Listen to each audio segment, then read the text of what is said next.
Nunca debí haber abierto esa caja de metal oxidada que mi abuelo escondió debajo de las tablas del piso en su vieja casa de Coyoacán. Él fue un arqueólogo brillante, de esos que pasaron los años 70 excavando en el Valle de Cedrón, en las afueras de Jerusalén, pero regresó siendo una sombra de lo que era. Decía que había visto lo que ocurre realmente dentro de las tumbas judías del siglo I, y no era el descanso eterno que predican en los templos. Lo que van a escuchar hoy no es una leyenda urbana ni un cuento para asustar niños.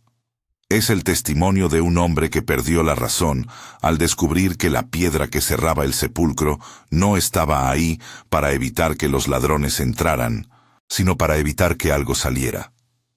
En las fotos amarillentas que encontré, se ven cuerpos que no terminaron de descomponerse, atrapados en un estado de agonía biológica que desafía cualquier lógica médica. Si estás listo para enfrentar lo que la historia ha intentado enterrar bajo capas de dogma y silencio, quédate conmigo hasta el último segundo de este relato. Hay un detalle sobre el proceso de osificación en la tumba número 7 que cambiará tu forma de ver la vida y la muerte para siempre.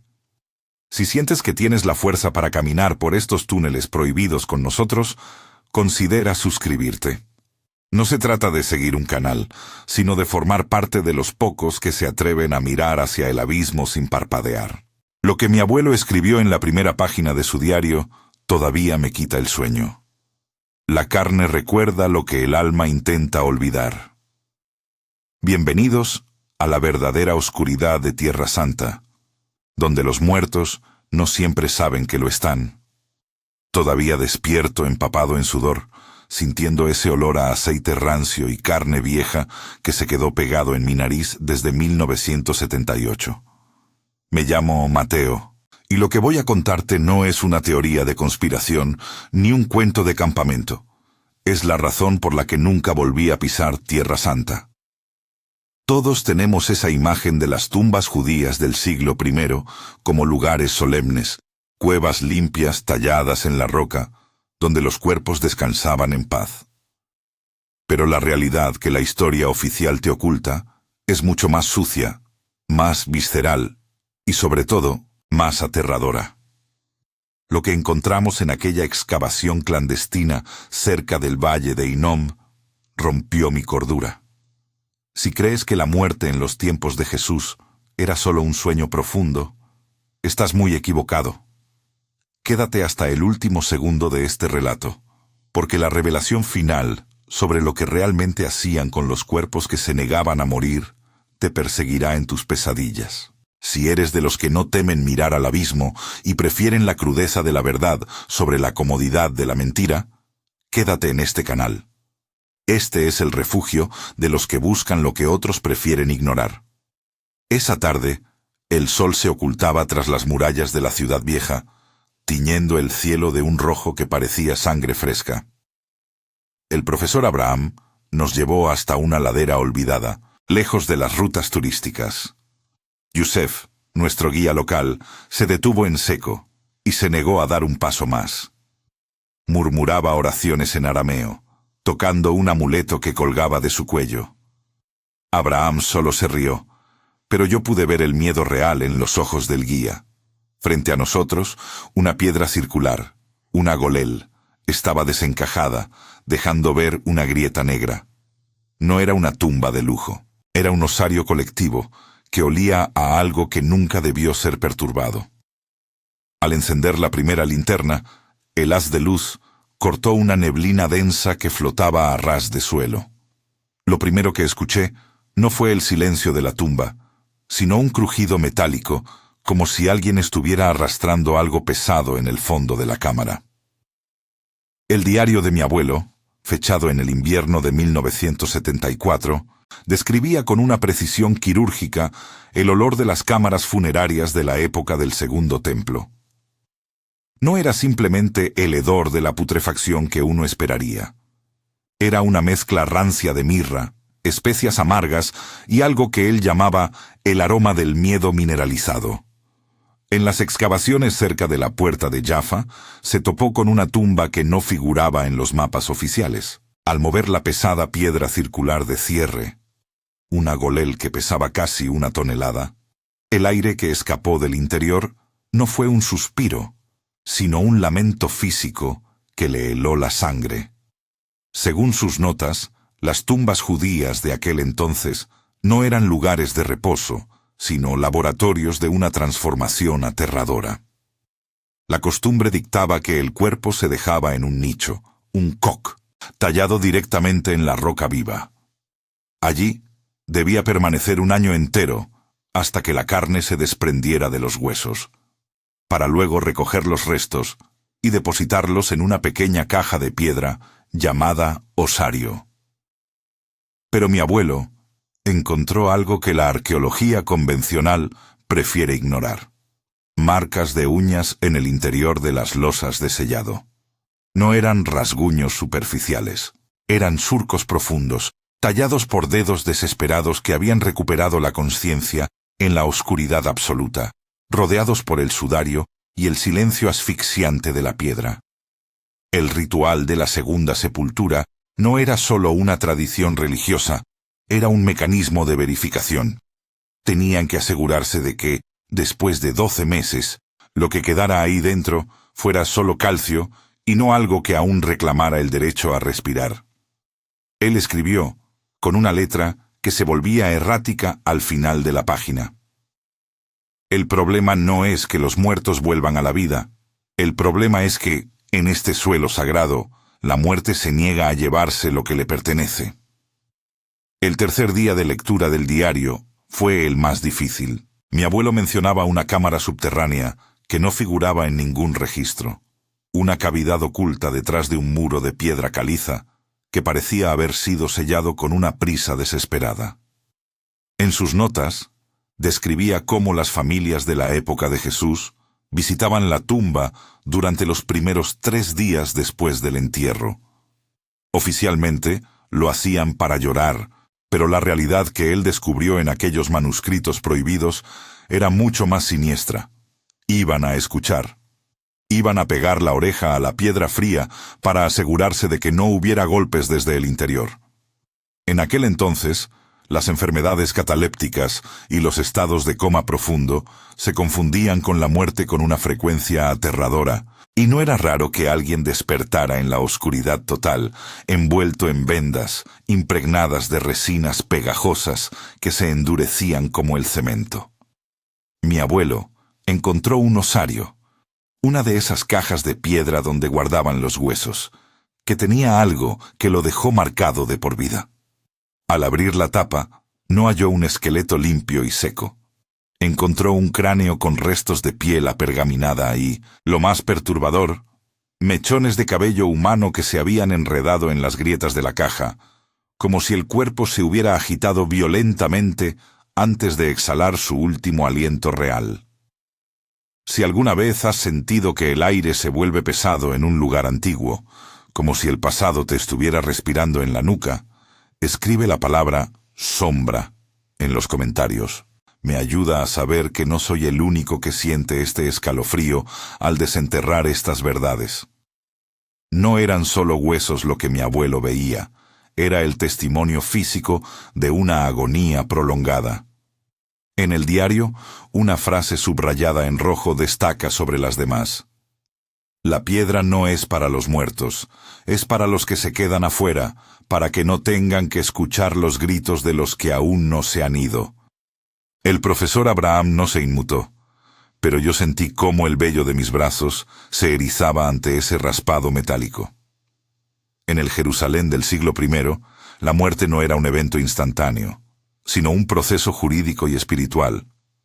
Los judíos creían que el nefesh, el espíritu del difunto, rondaba el cuerpo durante 3 días, intentando regresar a su envoltura carnal.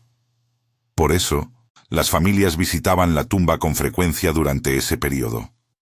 Pero la historia que nos cuentan en la escuela omite la parte más oscura: los vigilantes de la tumba.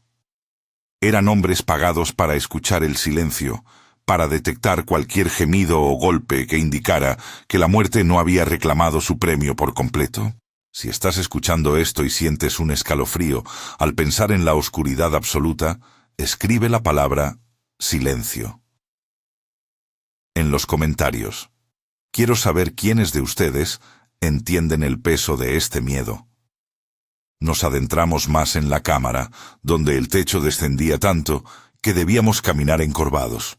Abraham señaló un rincón donde el suelo estaba cubierto de pequeños frascos de vidrio roto y restos de ungüentos espesos. Me explicó que no eran para honrar al muerto, sino para anestesiar el olfato de los vivos y, en casos más siniestros, para asfixiar más rápido a cualquier resucitado que no tuviera la fuerza para mover la piedra de entrada. La crueldad de la época era práctica, no gratuita. Si alguien despertaba después de que la familia hubiera realizado los ritos finales, se le consideraba una maldición, un error de la naturaleza que no debía volver a la luz. De pronto, mi linterna iluminó algo que no encajaba. En una de las losas de piedra que servía de lecho, había restos de una tela que no era lino fino. Era una cuerda gruesa, anudada con tal firmeza, que todavía conservaba la forma de un torso humano. No estaban envolviendo un cuerpo para su descanso. Lo estaban atando para que, en caso de despertar, no pudiera moverse. El raspado volvió a sonar, esta vez más cerca, justo debajo de mis pies. No era el eco de un fantasma, era el sonido de algo sólido chocando contra el reverso de la piedra sobre la que yo estaba parado.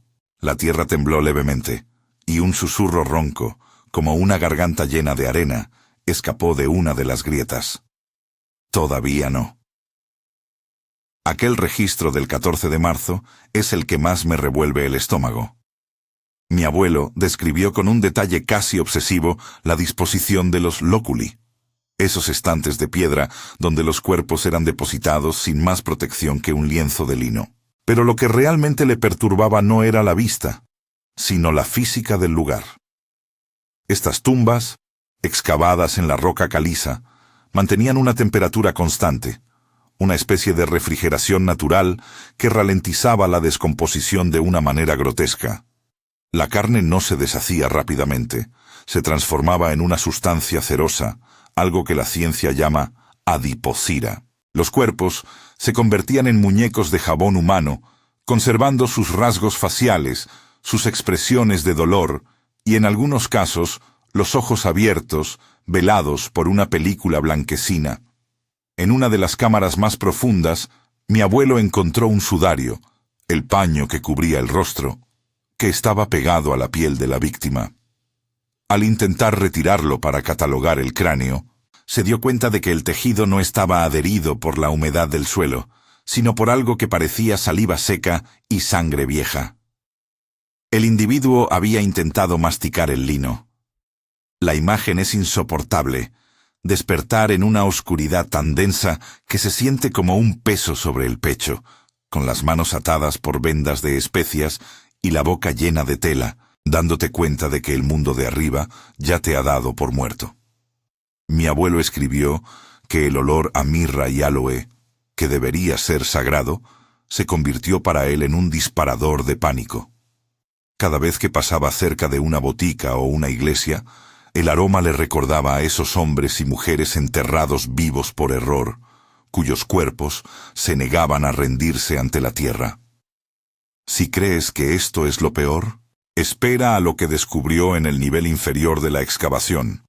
Lo que vio allí no tiene explicación científica, y es el motivo por el cual nunca volvió a dormir sin una luz encendida.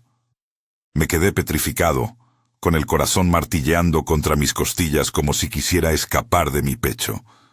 Ese todavía no.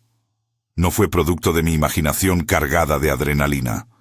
Fue un sonido físico, una vibración que subió por las suelas de mis botas. Abraham, sin embargo, se limitó a ajustar sus gafas, ignorando el terror que me paralizaba. Para él, todo era aire atrapado, gases de descomposición milenarios escapando de cámaras estancas. Pero yo sabía que los gases no articulan palabras. En las tumbas de Judea, la muerte no era un evento limpio, era un proceso biológico y espiritual que duraba un año completo. Tras el entierro inicial, el cuerpo se dejaba pudrir en los nichos hasta que solo quedaban los huesos. A este proceso lo llamaban la expiación de la carne. Creían que mientras los tejidos se deshacían, el difunto sufría por sus pecados. Lo que la historia no te cuenta es que, en ese año de espera, muchas veces los familiares regresaban para revisar el estado del cuerpo y se encontraban con escenas dantescas. Cadáveres que habían cambiado de posición, sudarios desgarrados por dientes humanos y manos que, en un último arranque de locura antes de la asfixia final, se habían devorado a sí mismas. Abraham señaló un rincón donde el suelo estaba cubierto de una sustancia negruzca y pegajosa. Era el residuo de los aceites y fluidos corporales que se habían filtrado de las losas durante siglos. Si alguna vez has sentido que alguien te observa en la oscuridad total de tu habitación, imagina esa sensación multiplicada por 1000 en un lugar donde el aire es literalmente el aliento de los muertos. Si estás sintiendo ese nudo en el estómago, es porque tu instinto reconoce que hay verdades que deberían quedarse enterradas. Este relato no es para todos, solo para quienes tienen el valor de mirar lo que la religión y la arqueología han intentado suavizar. Si eres uno de nosotros, considera esto una advertencia. Lo que viene a continuación es el punto de no retorno. Abraham metió la mano en un nicho lateral y sacó algo que no debería estar allí. No era un hueso, ni un pedazo de cerámica. Era una pequeña campana de bronce, oxidada, atada a un cordel de cáñamo que se perdía en las profundidades de la grieta de donde provino el susurro. En aquel entonces, si la campana sonaba, significaba que el muerto seguía vivo. El problema es que el cordel que Abraham sostenía estaba tenso, tirando desde el otro lado con una fuerza inhumana. El quinto día de mi lectura me llevó a la parte más profunda del sótano de mi abuelo, donde guardaba los rollos de película de 8 milímetros que nunca mostró a la universidad. En sus notas, el ambiente se vuelve asfixiante. Describe el descenso al nivel inferior, una sección de la tumba que había sido sellada no con una, sino con 3 losas de piedra superpuestas. Al entrar, el equipo de excavación no encontró el polvo seco de los siglos, sino una humedad espesa que se pegaba a la garganta. Las paredes no eran de piedra desnuda, estaban cubiertas por un moho negro y brillante que parecía reaccionar a la luz de las linternas, contrayéndose como si tuviera nervios. Pero lo que realmente le quitó el aliento fue la disposición de los cuerpos en esa cámara secreta. No estaban en sus nichos. 7 cadáveres permanecían sentados en el suelo, formando un semicírculo, orientados hacia un osario central de dimensiones inusuales. Lo macabro no era solo la posición, sino el estado de sus rostros. A diferencia de los otros niveles, estos cuerpos no presentaban signos de lucha por oxígeno.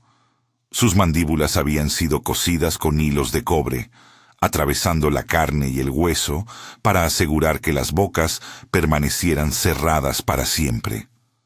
Mi abuelo escribió: ¿por qué sellar una boca si el hombre ya no respira? ¿Qué temían que saliera de ellos o qué temían que entrara?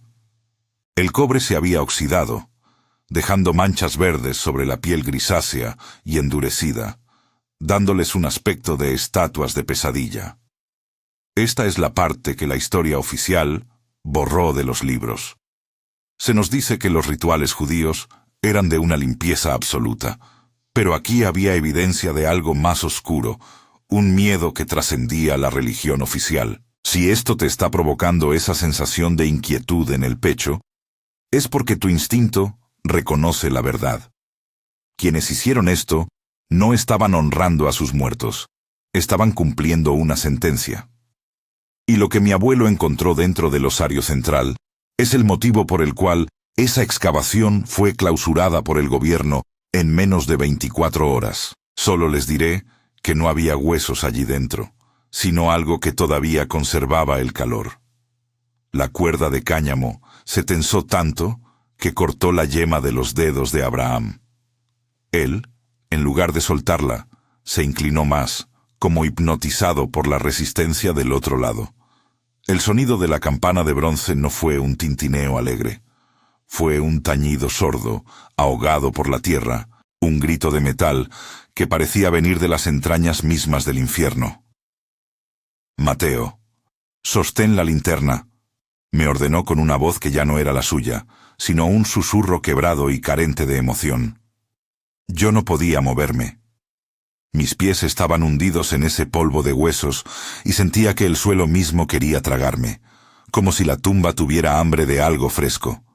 Justo en este momento, cuando el aire se vuelve escaso y el terror se hace tangible, te pregunto, ¿tendrías el valor de sostener esa cuerda para salvar a alguien? ¿O la soltarías para salvarte a ti mismo? Si sientes que tu lealtad está con tu propia supervivencia, escribe la palabra supervivencia en los comentarios. Reconocer el miedo es el primer paso para no dejar que el abismo te consuma. En los tiempos de Jesús, la lepra y otras enfermedades de la piel hacían que los enfermos fueran tratados como muertos en vida. A veces, por el pánico irracional al contagio, se aceleraban los entierros de manera criminal. Se les arrojaba a estas tumbas cuando todavía respiraban, con la esperanza de que la roca caliza hiciera el trabajo que sus corazones se negaban a terminar. Pero lo que estaba tirando de la cuerda no era un leproso moribundo buscando aire. Era algo que había estado esperando en ese agujero por 2000 años, alimentándose del rencor y la oscuridad. Abraham dio un tirón violento, y desde la oscuridad del nicho emergió una mano. Pero no era una mano humana. Los dedos eran anómalamente largos, las uñas estaban negras, y la piel tenía el color y la textura del pergamino quemado por los siglos. No nos estaba pidiendo ayuda, nos estaba arrastrando hacia adentro. El profesor cayó de rodillas, soltando un alarido de puro dolor, mientras la cuerda empezaba a enrollarse en su cuello con una precisión quirúrgica. El sonido que producía el cuello de Abraham al ser estrujado por esa cuerda de cáñamo era como el de una rama seca rompiéndose muy lentamente, fibra por fibra. No era solo fuerza física lo que tiraba de él, era una voluntad antigua, cargada de un odio que había fermentado en la oscuridad absoluta durante milenios. Intenté lanzarme hacia adelante para ayudarlo, pero mis botas se hundieron en el polvo de huesos como si el suelo de piedra caliza se hubiera transformado en arena movediza. El hedor a carne rancia y aceite de unción podrido se volvió tan espeso que casi podía masticarlo.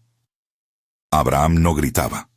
Solo emitía un silbido agónico, un borboteo de aire que escapaba de sus pulmones mientras sus ojos, inyectados en sangre, buscaban los míos con una súplica silenciosa que me perseguirá hasta la tumba. En ese momento de caos, recordé lo que Yusef nos había advertido antes de huir. El valle de Hinnom, donde estábamos, no era solo un cementerio. Era la Gehenna, el lugar donde en la antigüedad se sacrificaban niños al dios Moloch, y donde en tiempos de Jesús se arrojaban los cuerpos de los criminales y los impuros que no merecían una sepultura digna. Los judíos de la época creían que el 20 de octubre de 1974, la excavación ya no tenía nada de científica. Mi abuelo escribió que el aire se sentía tan cargado que los encendedores no prendían, y las linternas parpadeaban con una frecuencia rítmica, casi como si estuvieran sincronizadas con el pulso de la cámara de basalto. El joven Elías, el que había tocado el osario, no volvió a ser el mismo. Sus notas dicen que Elías comenzó a hablar un dialecto de arameo tan antiguo que ni siquiera los expertos del equipo podían traducir por completo, pero las pocas palabras que captaron hablaban de el que espera en el umbral. No era la voz de un el 20 de octubre de 1974. La excavación ya no tenía nada de científica. Mi abuelo escribió que el aire se sentía tan cargado que los encendedores no prendían y las linternas parpadeaban con una frecuencia rítmica, casi como si estuvieran sincronizadas con el pulso de la cámara de basalto. El joven Elías, el que había tocado el osario, no volvió a ser el mismo. Sus notas dicen que Elías comenzó a hablar un dialecto de arameo tan antiguo que ni siquiera los expertos del equipo podían traducir por completo, pero las pocas palabras que captaron hablaban de el que espera en el umbral. No era la voz de un chico de 20 años. Era un sonido áspero, como si la arena y la piedra estuvieran raspando sus cuerdas vocales desde adentro. Lo que más le aterraba a mi abuelo era la transformación física de Elías. Sus dedos se habían alargado y sus uñas se volvieron negras y quebradizas, idénticas a los surcos que habían encontrado en las losas de las tumbas superiores. El chico pasaba horas mirando a la oscuridad total, sin parpadear, murmurando nombres de familias que habían muerto hace 2000 años. Mi abuelo anotó: «Estamos desenterrando algo que no es arqueología. Estamos abriendo una puerta que la historia selló con sangre y piedras de 1 tonelada».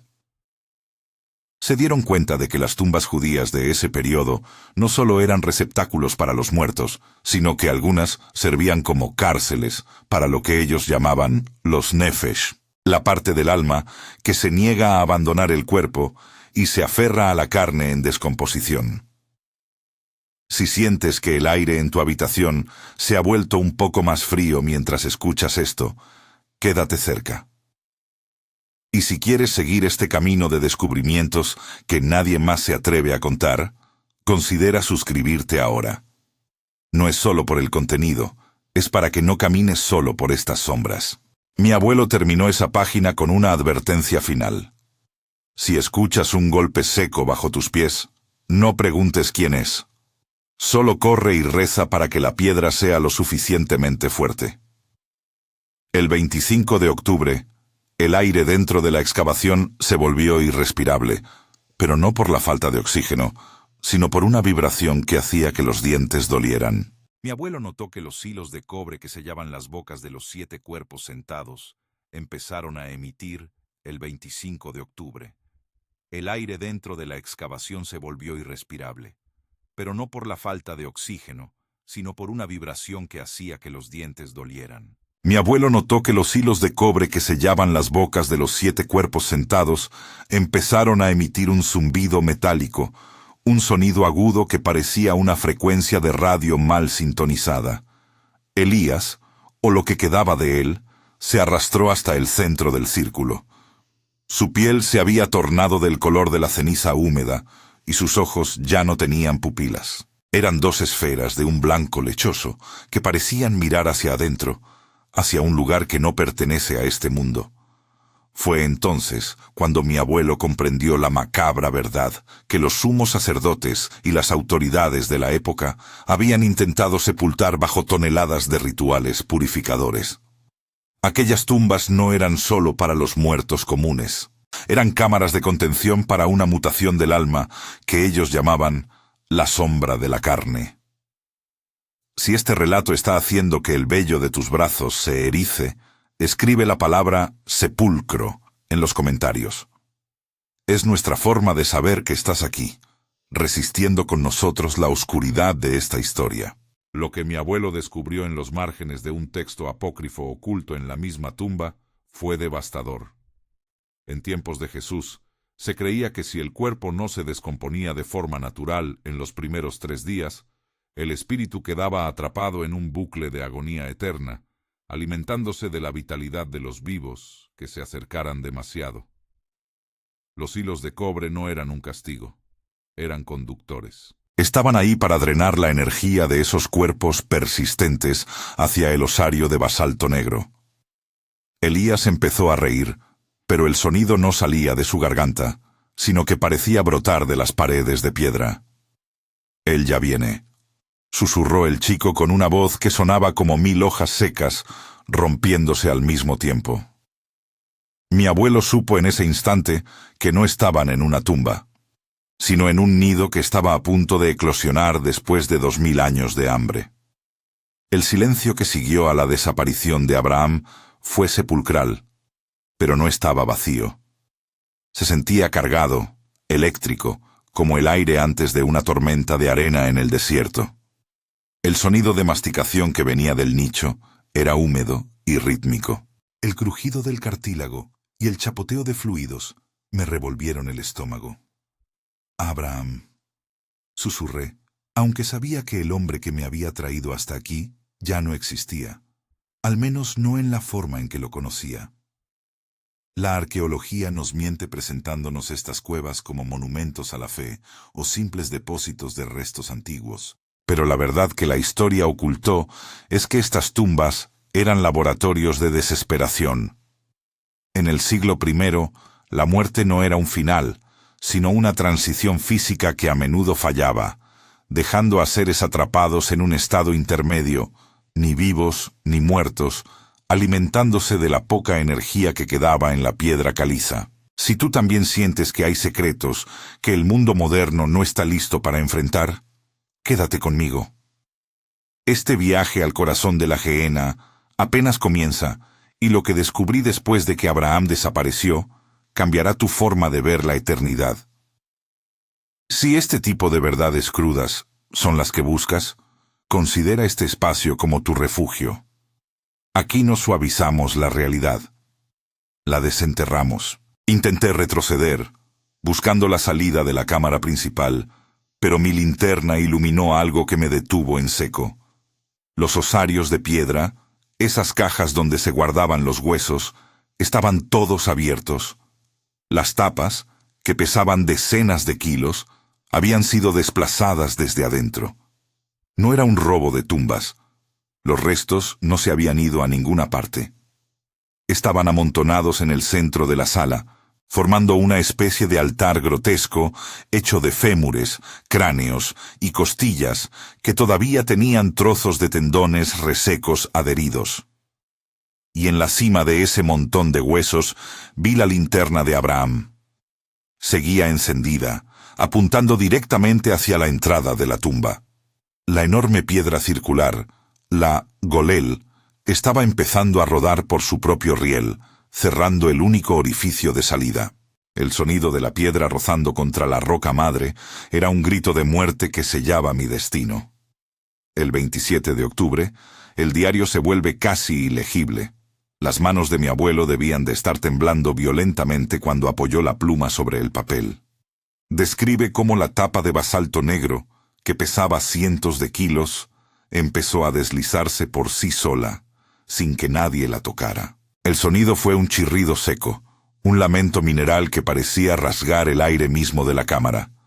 De la hendidura no salió luz, sino una oscuridad que parecía tener masa, un humo denso y pesado que se arrastraba por el suelo como un animal hambriento.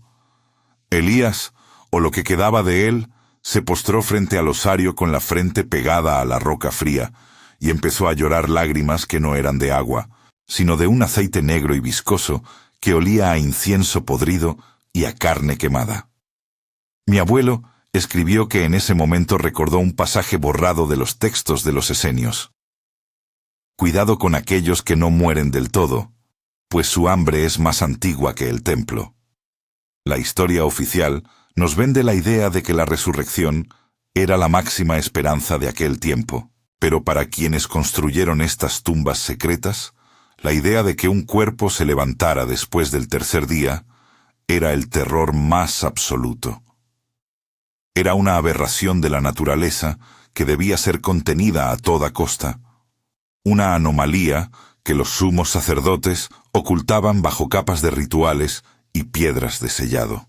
Si esto que te cuento te hace sentir que algo te observa desde el rincón más oscuro de tu habitación, escribe la palabra vigilante en los comentarios. Es vital que nos mantengamos conectados mientras descendemos más en este horror. El diario menciona que cuando la tapa terminó de caer, lo que emergió no tenía una forma humana clara. Era una silueta de extremidades demasiado largas, envuelta en jirones de lino que parecían haberse fusionado con la piel a través de los siglos. Pero lo más aterrador fue el sonido que inundó la cámara, el latido de un corazón gigante que hacía que las paredes de la tumba sudaran sangre. Mi abuelo tuvo que elegir entre salvar a Elías o sellar la cámara para siempre, dejando a su asistente atrás. Lo que decidió es algo que cargó como una cruz de culpa hasta el día de su muerte. El 30 de octubre de 1974, mi abuelo tomó la decisión más difícil de su vida. En el diario, las palabras están manchadas por gotas de sudor que corrieron por sus dedos. Elías ya no era Elías. Era una extensión de esa oscuridad que latía dentro del osario de basalto. El chico se había fundido físicamente con el suelo de piedra, como si sus piernas se hubieran convertido en raíces de carne grisácea. Los otros 7 cuerpos sentados en el semicírculo empezaron a vibrar, y el zumbido de los hilos de cobre se volvió un grito metálico insoportable que hacía sangrar los oídos de todos los presentes. Mi abuelo escribió: no podíamos sacarlo. Él ya no quería ser salvado. La mirada de Elías, vacía y blanca, ya no pedía ayuda, pedía sacrificio. El equipo de excavación, preso de un pánico primario, empezó a retroceder hacia la salida de la cámara inferior. Pero las losas de piedra, las 3 capas de sellado que habían movido con tanto esfuerzo, parecían estar cerrándose por sí solas, impulsadas por una fuerza invisible que residía en la misma roca. Fue entonces cuando mi abuelo se dio cuenta de la trampa. No eran ellos los que estaban excavando una tumba. Era la tumba la que los estaba devorando a ellos, como un estómago de piedra que se despierta después de 2000 años de ayuno. En el diario, mi abuelo confiesa que vio algo que la arqueología jamás podrá explicar. Los grabados en las paredes de la tumba empezaron a moverse. Las inscripciones en arameo fluctuaban como si fueran gusanos de tinta negra bajo la superficie de la piedra caliza. Si sientes que la realidad se está volviendo borrosa mientras escuchas esto, escribe la palabra atrapado en los comentarios. Me ayuda a saber que sigues aquí, en este túnel con nosotros. Mi abuelo tuvo que empujar a sus compañeros hacia el hueco que quedaba antes de que se cerrara por completo, dejando atrás las herramientas, las cámaras y, lo más doloroso, a Elías. Mientras la última piedra encajaba con un golpe seco que resonó en todo el valle de Cedrón, escuchó el último grito del chico. «Gracias». No era un grito de agonía, sino de una liberación aterradora. El gracias de Abraham no fue una voz humana, sino una vibración que resonó en mis propios dientes. Un sonido que venía de una boca llena de sangre y vacío. El profesor ya no era un hombre, era un receptáculo, una carcasa vacía que algo más antiguo y hambriento estaba usando. Sus ojos, que antes brillaban con la curiosidad de un académico, ahora eran solo 2 cuencas negras que parecían absorber la poca luz que quedaba en la cámara. Su cuerpo, pegado al techo, comenzó a descender lentamente, pero no caía. Se deslizaba por la pared de piedra caliza con una fluidez que desafiaba la gravedad, como si sus huesos se hubieran vuelto de goma. En el siglo I, los judíos temían que si un cuerpo no recibía la purificación adecuada, el ruaj, el espíritu vital, podría ser corrompido por las fuerzas del abismo. Lo que la historia ocultó es que estas tumbas no eran solo cementerios, sino prisiones para aquellos que, por pactos oscuros o por muertes violentas, no podían cruzar al otro lado. Estábamos en una tumba de los olvidados, aquellos cuyos nombres fueron borrados de las genealogías, para que nadie recordara su existencia. Si tú también sientes que hay una parte de la historia que nunca nos contaron, una verdad que solo se revela en la oscuridad total, escribe la palabra olvidados en los comentarios. Estamos juntos en este descenso, pero ten cuidado, lo que viene es el punto de no retorno. Abraham tocó el suelo con las puntas de sus dedos, que ahora eran largos y afilados como garras. Sus ropas estaban empapadas en una sustancia viscosa que brillaba débilmente bajo la luz de la linterna. Él se puso de pie, o lo que sea que fuera esa criatura ahora, y comenzó a caminar hacia mí. Cada paso era un crujido de huesos, un sonido de algo que se estaba rompiendo y reconstruyendo al mismo tiempo. Él ya no está, dijo la voz desde su garganta destrozada, pero tú estás fresco. En ese momento, la linterna de Abraham, nuestra única fuente de luz, parpadeó violentamente y se apagó. dejándome en una oscuridad tan absoluta que podía sentir cómo me presionaba los globos oculares. En la oscuridad total, mis otros sentidos se agudizaron hasta el punto de la agonía. Podía oler el hierro de la sangre de Abraham, el moho de las paredes de piedra caliza y algo más. Un aroma floral, dulce y empalagoso, como de flores pudriéndose en un jarrón olvidado. Eran los aceites de unción, los que se usaban en el siglo I para preparar los cuerpos para la eternidad. Pero este aroma no traía paz, traía el recuerdo de 1000 entierros, de 1000 despedidas llenas de terror. Escuché el roce de las garras de Abraham contra el suelo de piedra, un sonido rítmico, deliberado. «No te muevas, Mateo», susurró la voz, que ahora parecía venir de todas partes al mismo tiempo, como si las paredes mismas estuvieran hablando. En la tradición judía, se creía que el espíritu del difunto no dejaba el cuerpo por completo hasta que la carne se hubiera disuelto. Esa era la expiación de la carne. Pero, ¿qué sucedía si esa carne se negaba a pudrirse? ¿Qué pasaba si el pecado era tan profundo que ni la tierra ni el tiempo podían consumirlo? La historia oculta de estas tumbas en Jerusalén nos habla de los Dibuk, seres que poseen los cuerpos de los muertos para alimentarse de los vivos. No son solo leyendas, son advertencias que la arqueología moderna ha preferido ignorar para no perturbar su visión ordenada del pasado. Si tú también sientes que hay fuerzas que trascienden el tiempo y el espacio, escribe la palabra eterno en los comentarios. No dejes que el miedo te paralice. Tu atención es el único cable a tierra que nos queda en esta tumba. Sentí una mano fría, con dedos que se sentían como ramas secas, rozándome la mejilla.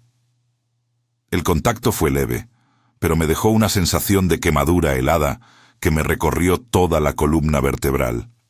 Intenté gritar, pero mi garganta estaba cerrada por el pánico. «No grites», volvió a decir la voz.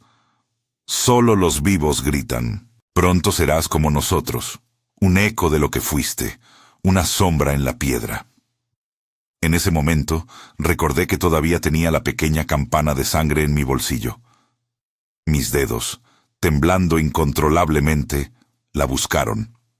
Si Abraham había sido atraído por ella, tal vez. Tal vez podría ser mi única salida, o mi sentencia de muerte definitiva.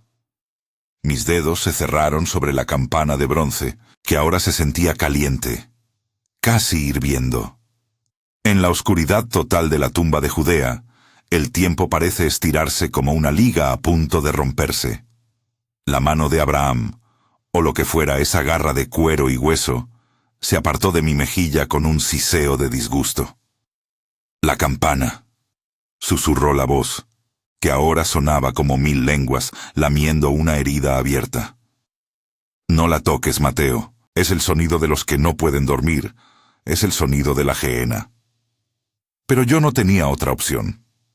En el siglo I, se decía que el sonido del bronce podía alejar a los demonios o atraerlos, dependiendo de quién lo hiciera sonar. Lo que la historia ocultó es que el bronce era el metal de la purificación, pero también el de la guerra espiritual.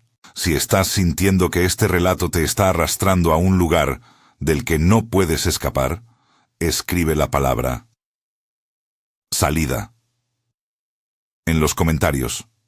No dejes que el miedo te gane. Tu participación es lo que nos mantiene a salvo del olvido. Agité la campana con todas mis fuerzas. El sonido que produjo no fue un tintineo, sino un estallido sónico que pareció romper el aire mismo de la cámara. La oscuridad se rasgó por un instante y vi a Abraham, o lo que quedaba de él.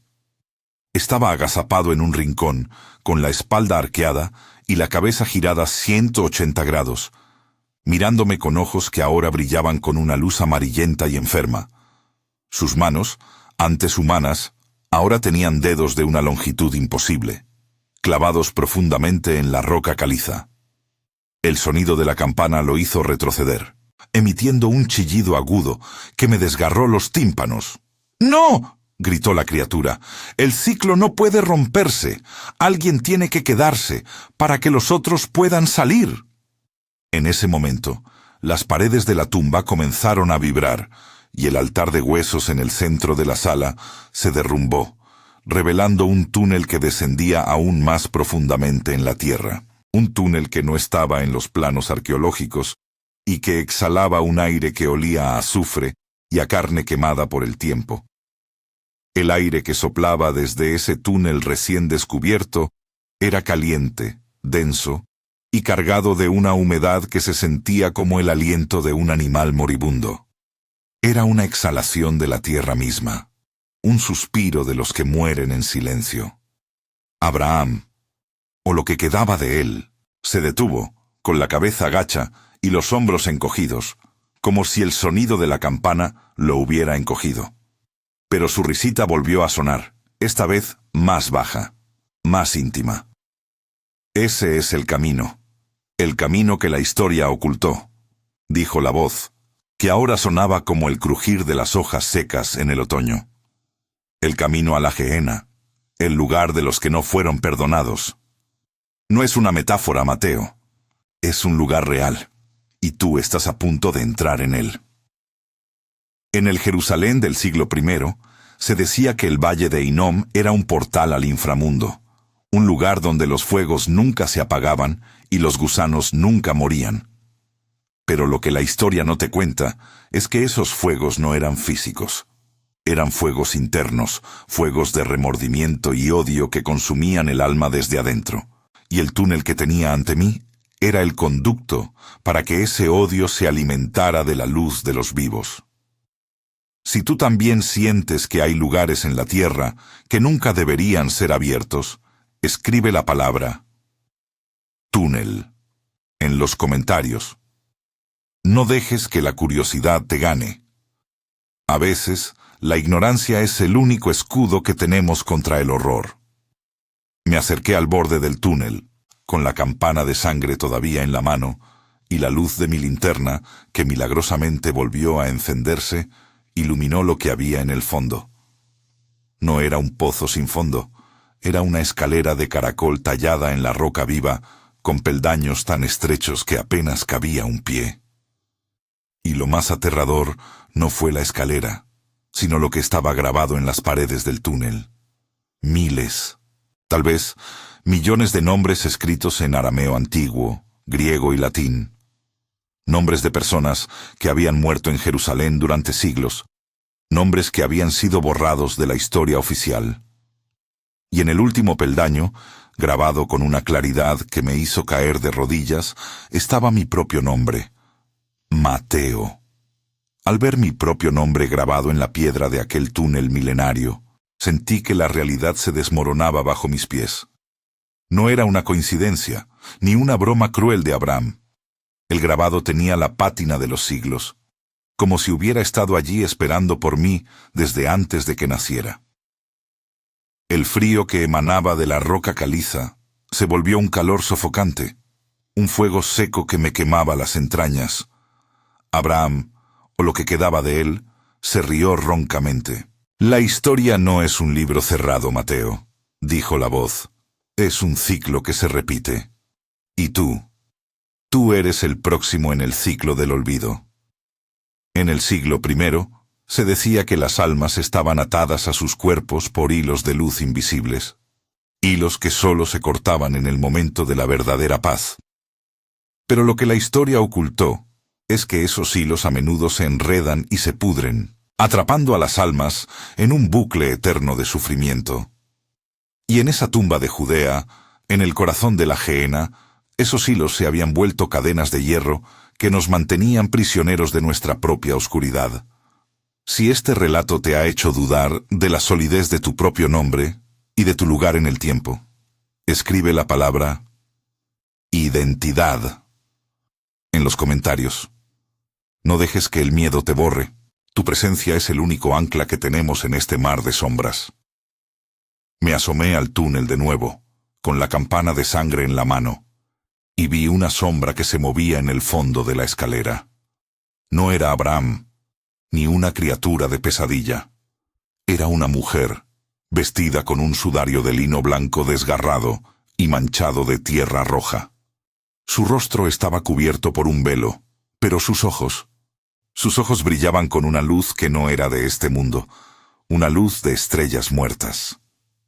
Ella levantó la mano y señaló mi nombre en la pared del túnel. Mateo, susurró la voz, que ahora sonaba como el murmullo del viento en el desierto. Bienvenido a la eternidad que la historia te negó. Bienvenido a la Gehenna. En ese momento, la escalera de caracol comenzó a girar, como un engranaje gigante, y sentí que el suelo bajo mis pies se desvanecía en el vacío.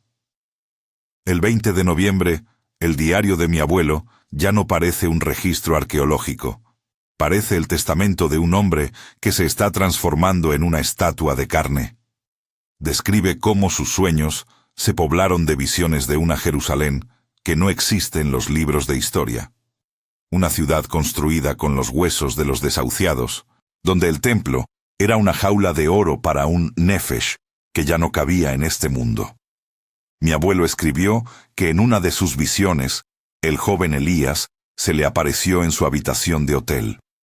No era un fantasma, era una presencia física que olía a tierra húmeda y a especia de mirra rancia. Elías no hablaba con la boca, sino que el sonido salía de su pecho, un murmullo que decía: la piedra no es el fin, es el comienzo de la paciencia. Fue en ese momento cuando mi abuelo comprendió el error fatal de la arqueología moderna. Creen que los muertos están en el pasado. Pero en las tumbas judías del primer siglo, el tiempo no funciona igual.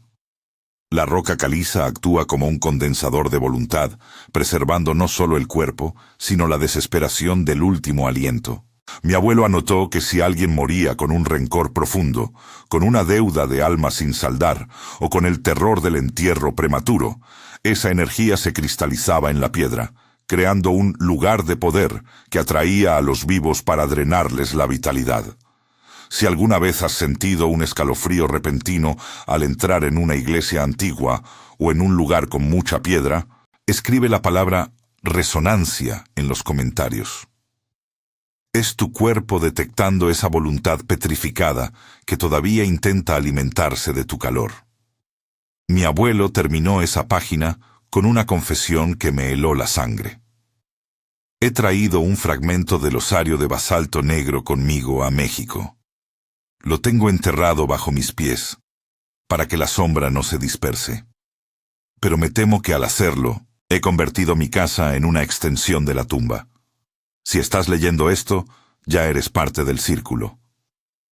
Miré hacia las tablas del piso de mi sala, justo donde el diario decía que estaba enterrada la caja, y juré que vi una brizna de humo negro saliendo de entre las maderas. El 25 de noviembre de 1974 fue el último día en que mi abuelo escribió con coherencia. Sus notas describen cómo la piedra de basalto negro bajo el piso empezó a latir con la misma frecuencia que el osario central de la tumba de Jerusalén. Decía que no era una vibración sonora, sino una que se sentía en los empastes de los dientes y en las articulaciones. Mi abuelo escribió que el fragmento de basalto que trajo no era solo una roca, era un pedazo de oscuridad concentrada, un material que actuaba como una antena para esa conciencia fragmentada que habían despertado en Tierra Santa.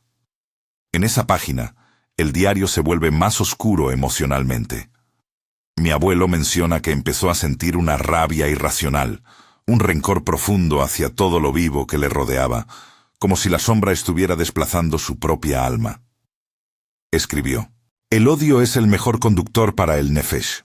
Si no perdonas lo que te han hecho, si guardas ese veneno en el estómago, te conviertes en el refugio perfecto para lo que habita en las tumbas. El perdón no es solo una virtud religiosa.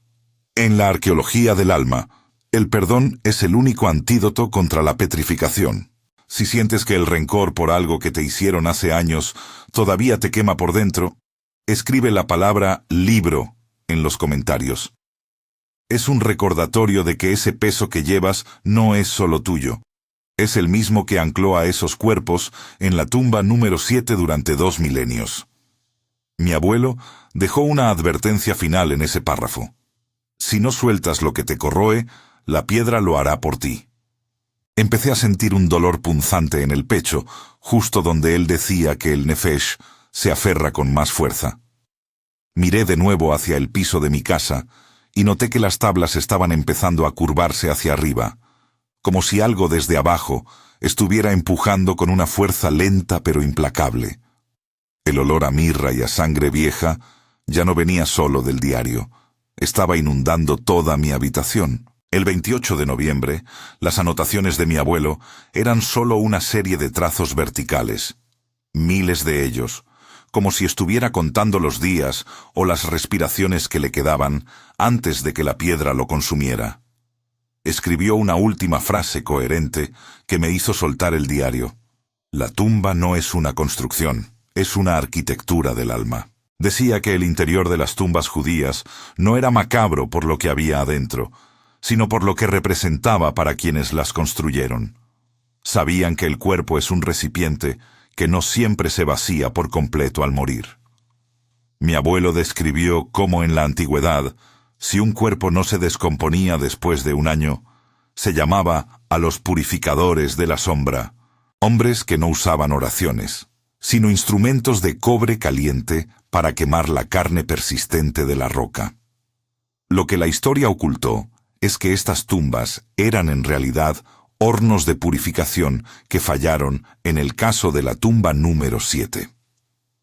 Mi abuelo escribió que al traer el fragmento de basalto negro a Coyoacán, había creado un agujero en el tejido de la realidad, una grieta por la que esa energía de desolación podía fluir libremente. Si sientes que el aire en tu habitación se ha vuelto tan frío que puedes ver tu propio aliento, no mires hacia atrás. Escribe la palabra vacío en los comentarios. Es nuestra forma de mantener el foco mientras este relato se acerca a su clímax. Mi abuelo anotó que en su última noche, Elías no vino solo. Los 7 cuerpos del semicírculo estaban parados frente a su cama, con sus bocas cosidas con hilos de cobre que ahora brillaban con una luz azulada y fría. El último párrafo del diario es una súplica. Si encuentras la caja, no la abras. Si la abres, no la toques. Si la tocas, ya no eres un espectador, eres parte de la piedra. Miré de nuevo hacia las maderas del piso y vi que una de las tablas se había deslizado hacia un lado, revelando un abismo negro que parecía no tener fondo. El 2 de diciembre de 1974, la última página del diario de mi abuelo ya no tenía palabras escritas con tinta, sino con una serie de surcos profundos hechos con las uñas. Lo que pude descifrar es un mapa mental de la desesperación.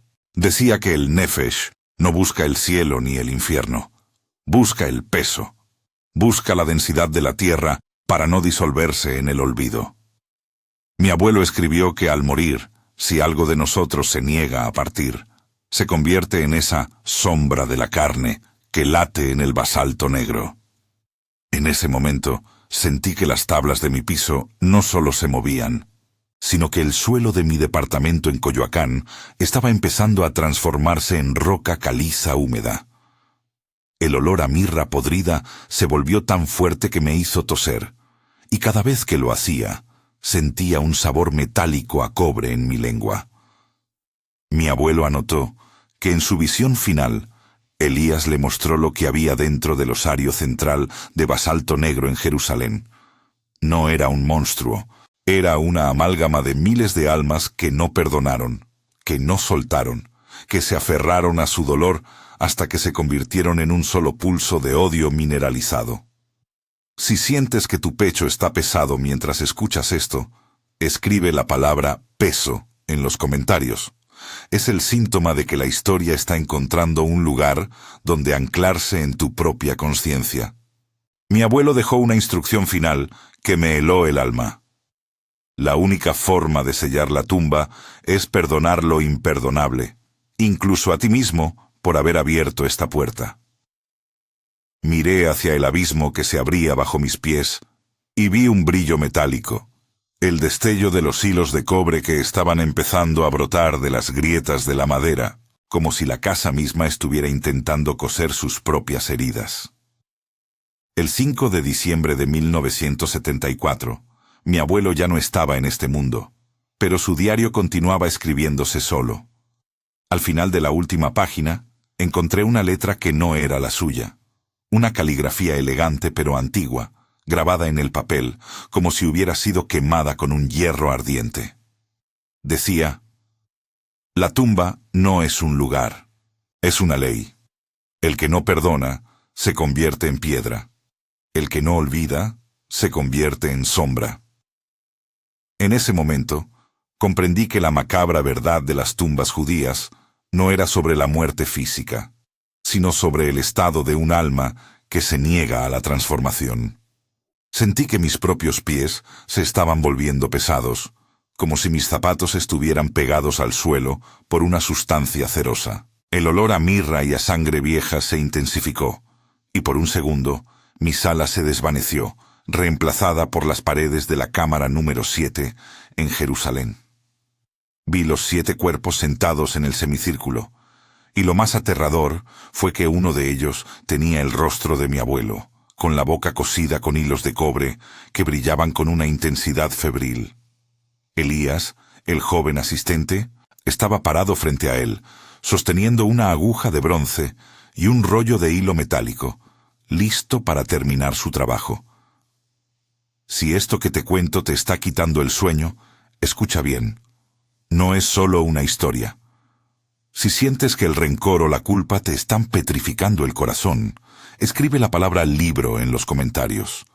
Es un acto de voluntad para no convertirte en uno de los persistentes. Mi abuelo escribió que en el último segundo de su vida, entendió que el cielo y el infierno son decisiones que tomamos antes de que la piedra se cierre. Miré hacia el abismo bajo mis pies y vi que el fragmento de basalto negro estaba brillando con una luz oscura, una frecuencia que parecía estar llamando a algo que habita en el centro mismo de la Tierra. El aire en mi departamento de Coyoacán ya no es aire. Es una bruma de polvo de caliza y especias rancias que me quema los ojos. El 10 de diciembre, la fecha grabada a fuego en la última hoja en blanco, mi nombre apareció escrito con la misma letra de Elías. Ya no hay marcha atrás, decía. Sentí que mis rodillas crujían como si fueran de piedra vieja al intentar ponerme de pie. La sombra que proyectaba la lámpara sobre la pared empezó a alargarse por sí sola, estirándose hasta el techo, y por un segundo vi que no tenía mi forma, sino la de uno de esos seres con las extremidades demasiado largas que mi abuelo describió en el nivel inferior de la tumba. La macabra verdad que la historia ocultó es que no somos seres de luz esperando el cielo. Somos recipientes de energía que, si se estanca en el odio o el miedo, se vuelve mineral. Las tumbas judías del tiempo de Jesús no eran monumentos, eran filtros de seguridad biológica y espiritual. Y nosotros, al desenterrar sus secretos por pura soberbia científica, hemos roto el sello que mantenía esa pesadez bajo tierra. Si sientes que el peso de este relato se ha quedado contigo, quédate hasta el último segundo del próximo bloque. Hay una advertencia final que mi abuelo dejó para los que escucharan su historia. Una regla de supervivencia que no puedes ignorar si alguna vez sientes un frío inexplicable bajo tus pies. Si sientes que esto resuena con una parte oscura de tu propia historia familiar, escribe la palabra sello en los comentarios. Es nuestra forma de cerrar este círculo antes de que la piedra termine de encajar. Escuché un golpe seco, 3 veces, justo debajo de mi silla. Toc, toc, toc. No es alguien llamando a la puerta, es algo pidiendo que lo dejen salir de la madera. Mi abuelo no murió de vejez. Murió porque se convirtió en el ancla de esa tumba número 7. Y ahora, al leer sus palabras y tocar sus secretos, yo he tomado su lugar en la oscuridad. El 12 de diciembre, el silencio en mi departamento se volvió absoluto, un silencio mineral que solo se encuentra en las profundidades de la roca caliza. Ya no puedo sentir mis dedos. Se han vuelto rígidos, de un gris pálido que se confunde con el polvo de las páginas del diario. La macabra verdad que la historia ocultó no era un secreto teológico, sino una advertencia biológica y espiritual. La muerte no es un interruptor que se apaga. Es un proceso lento de petrificación del alma que puede quedar atrapada en la carne si el rencor o el miedo no se disuelven a tiempo. Aquellas tumbas judías del siglo I no eran monumentos para honrar a los ancestros. Eran cárceles diseñadas para evitar que la sombra de la carne infectara a los vivos con su sed de persistencia eterna. Siento el primer hilo de cobre atravesando mi labio inferior, una puntada fría y precisa que no me causa dolor, sino una resignación absoluta. Elías está aquí. Su mano de piedra descansa sobre mi hombro, y su mirada blanca me dice que mi turno de vigilar el osario de basalto ha comenzado. Si has llegado hasta aquí, y sientes un peso inusual en tus hombros, o si el aire en tu habitación se ha vuelto denso como el de una cripta, no es sugestión. Al escuchar este relato, has movido tu propia piedra de sellado. La curiosidad es el primer paso hacia el nicho, y ahora tú también llevas un fragmento de esa tumba en tu conciencia. Si sientes que este peso es demasiado, no intentes luchar contra él con lógica. Intenta perdonar aquello que te ancla al pasado antes de que la piedra se vuelva demasiado pesada para moverla. Este espacio es para quienes no temen mirar lo que otros prefieren enterrar. Una tribu que entiende que la historia tiene garras. Si quieres seguir explorando estos abismos con nosotros, elige uno de los próximos videos que aparecen ahora. Cada relato es un peldaño más hacia las verdades que el mundo intenta callar. Pero ten cuidado. Algunas puertas, una vez abiertas, no permiten que nadie vuelva a salir. La piedra se está cerrando. Puedo escuchar el roce del basalto contra el suelo. Ya no hay luz. Solo queda el latido de la tierra.